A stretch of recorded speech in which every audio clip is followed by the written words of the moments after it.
Good morning, everyone. I am Florencio Marquez Jr., and I am your reporter for today. So, for today's topic, my topic is the cause of unemployment.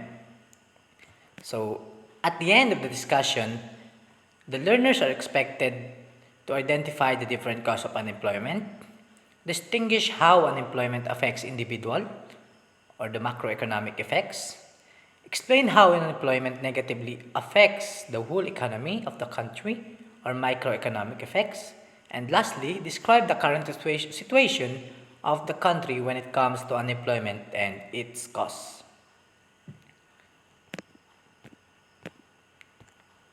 So, bef- before we finally go to our discussion, let us first answer the following questions as a warming questions for us to be familiarized in the topic for today.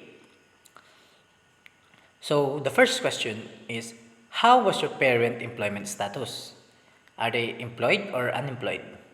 Is there any difference between employed parents and unemployed parents? Why? Now, if you have some realization and questions in your mind, let us all save it for our questions hour. And now, lend me your ears and eyes for the formal discussion of our short topic, which is the cause of unemployment. Our previous reporter discussed about different types of unemployment, and for today's topic, we will determine the effect or the cause of unemployment. Again, let us first define unemployment. So, according to Merriam-Webster Dictionary, unemployment is the state of not having a job or the total number of people who do not have jobs in a particular place or area. So, unemployment is universally recognized as undesirable. Wala daw may nais na maging unemployed. In layman's term, um, first let us first define the definition of cause. So, um, cause is something that is lost, damaged, or given up in order to achieve or get something, according to Merriam-Webster Dictionary. In business and accounting, cost is the monetary value that has been spent by a company in order to produce something. In layman's term, cost of unemployment is the negative effect or undesirable impact of unemployment to an individual, society, government, and the economy as a whole. So, now let's proceed to our topic or to our main topic, which is the cost of unemployment. So, unemployment imposes significant cost to four category. First is individual, second is society, third is government, and lastly is country. So, individual or the personal or individual cost. Perhaps the main cause of unemployment is personal one to those unemployed. Individuals may become desperate by unemployment. The cause of unemployment to the individual are not hard to imagine. When a person loses their job, there's often an immediate impact on that person's standard of living. Here are the list of causes of unemployment to an individual. First, loss of earnings to the unemployed. Second, potential homelessness. Third is harms future prospect. Fourth, lost human capital. And lastly, mental and health problems of being unemployed. So, paano ba ano bang epekto ng pagkawala ng loss of earnings to the unemployed? So, loss of earning to unemployed, unemployment is one of the biggest cause of poverty in the world. Prolonged periods of unemployment can push households into debt and increase rates of relative poverty. Next is potential homelessness. Bakit ba nagkakaroon ng pagkawala ng tahanan dahil sa pagkawala ng trabaho? Loss of income can leave people without sufficient income to meet housing costs. Rises in employment often worsen the rates of homelessness. So, nawawalan sila ng trabaho, nawawalan sila ng income na pambayad sa kanilang upa sa bahay or pambayad sa bahay. Kaya naman, kapag nawalan sila ng trabaho, nawawalan din sila ng bahay or nawawalan sila ng pambayad sa kanilang bahay dahilan para maging homeless sila. Next is harms future prospect. Those who are unemployed will find it more difficult to get work in future. Prolonged unemployment can lead to an erosion of skill, basically robbing the economy of otherwise useful talents. At the same time, the experience of unemployment can alter how workers plan their futures.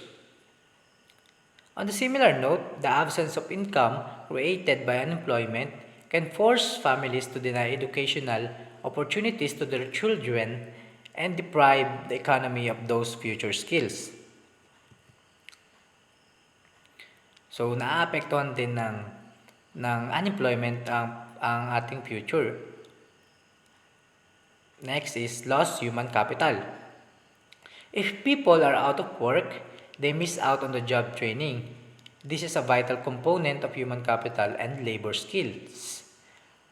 High rates of unemployment can reduce labor productivity. If someone is out of work for 2 years, they miss out the latest working practices and trends. Being unemployed can also affect the confidence of unemployed and they become less employed in the future. So lastly is mental and health problems of being unemployed. Among studies of unemployment, signs of depression, mental anxiety, and health problems are noticeably higher. In the study of U.S. Library of Health entitled Effects of Unemployment on Health, about 1 in 5 Americans who have been unemployed for a year or more say they currently have or being treated for depression, almost double the rate among those who have been unemployed for a few weeks or less. Another study found that common outcomes of unemployment include depression, substance abuse, admission to psychiatric hospitals, death by suicide, and violence. So, studies have shown that prolonged unemployment harms the mental health of workers and can worsen physical health and shorten lifespan. Next is the cause of unemployment to society. First is lower gross domestic product for the economy, increase in social problems, and political instability. So, paano ba pinabababa ng unemployment ang ating GDP? High unemployment indicates the economy is operating below full capacity and is inefficient. This will lead to lower output and incomes. The unemployed are also unavailable to purchase as many goods, so will contribute to the lower spending and lower output. A rise in unemployment can cause a negative multiplier effect. So, bababa ang ating gross domestic product. So, increase in social problems. Areas of high unemployment, especially youth unemployment, tend to have more crime and vandalism. It can lead to alienation and difficulties in integrating young unemployed people into society. So, syempre kung walang trabaho, lalo na ang mga kabataan, ang kanilang atensyon ay posibleng mapunta sa hindi mga magagandang bagay. So, pag-cause ng social problems. So, next is political instability. The period of mass unemployment in the 1930s led to social unrest. In Germany, an unemployment rate of 6 million was an important factor in the rise of Hitler and Nazi Party.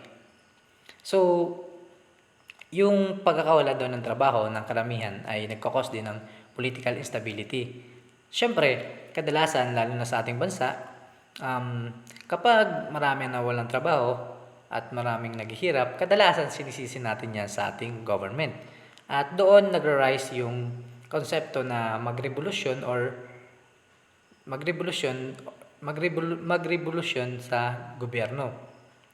Na nabanggit ko nga ay isa sa yung employment ng 6 million people ay naging important factor sa pag-rise ni Hitler at ng Nazi Party.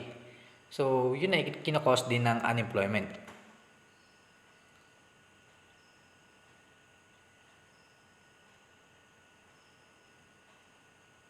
Next is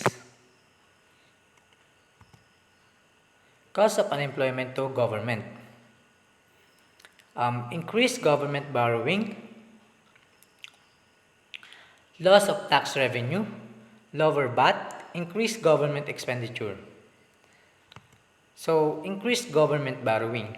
Bakit ba pinapataas ng unemployment ang paghiram ng bansa sa sa international bank or sa ibang bansa? Higher unemployment will cause a fall in tax revenue because there are fewer people paying income tax and also spending less, hence lower value-added tax. Also, the government will have to spend more on unemployed and related benefits. The government doesn't just pay unemployment benefit, but a family who has unemployment will be more likely to receive housing benefit and income support. Siyempre, yun nga, government ang mas unang naapektuhan kapag mas madami ang walang trabaho dahil they provide income support or housing benefit para sa mga unemployed na dahil doon ay kinakailangan nilang manghiram sa ibang bansa or sa international bank na kung napapansin natin ay ginagawa ng ating um, kasalukuyang kasalukuyang government or sa pamamahala ni President Duterte na nanghihiram siya ng pera sa ibang bansa or sa international bank para makapag-provide ng pangangailangan ng ating bansa. So next is cost of unemployment to the country. So danger the country economic health and social difficulties. So dito na natin mapapansin yung general na cause ng unemployment. Kung paano naapektuhan na yung buong economy or yung buong bansa. Yun nga, nagde-danger na siya sa economic health at saka nagkakos na siya ng social difficulties. So the economic cause of unemployment are probably more obvious when viewed through the lens of national checkbook. Unemployment leads to higher payments from the state and federal governments for unemployment benefits, food assistance, and medical aid. Government rightly fret about the consequence of inflation, but unemployment is likewise a serious issue. Apart from the social unrest and disgruntlement that unemployment can produce in electorate, high unemployment can have a self-perpetuating negative impact on businesses and the economic health of the country. So, yung unemployment ay nagkakos negatively sa economy ng bansa as a whole. So, yun lang yung main points ng cause of unemployment. So, 4 na category: individual, society, government, and the country. So, now let's proceed to the summary. So, unemployment have economic and social costs which include personal or individual costs. So, under niyan ay loss of earning, potential homelessness, harms future prospect, lost human capital, and mental and health problems. Next is cost to government, increased government borrowing, loss of tax revenue, lower VAT, and increased government expenditure. Next is cost to society, lower gross domestic product for the economy, increase in social problems and political instability. Lastly is cost to the country.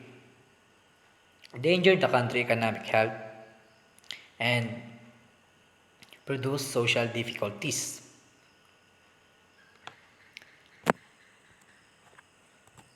So unemployment has costs to society that are more than just financial. Unemployed individuals not only lose income but also face challenges to their physical and mental health.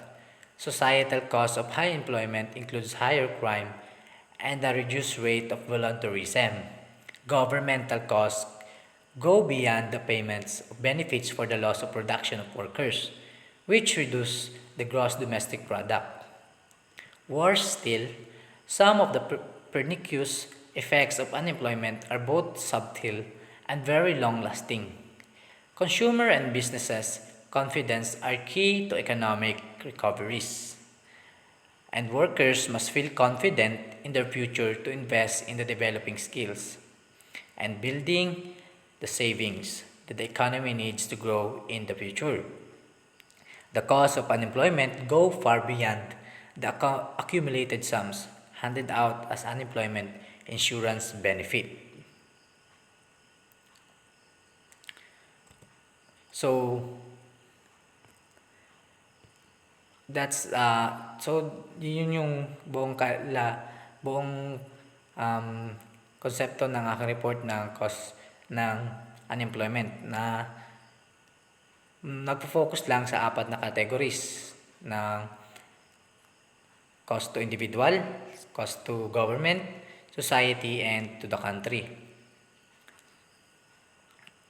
So, any questions or clarifications? So if none, let's proceed to our closing activity. So now, for our closing activity, I want you to go back to my questions in the early slide of my presentation and recall your answers about the current status of your parents' employment. Now, based on your answer, I want you to draw your current life condition. Either you're living in luxury because your parents are company owners or managers, or you live in lower class because your parents are unemployed. So, I'm expecting na mag-draw kayo and then you can submit it to the class after the discussion. So, that's end my report. Good day and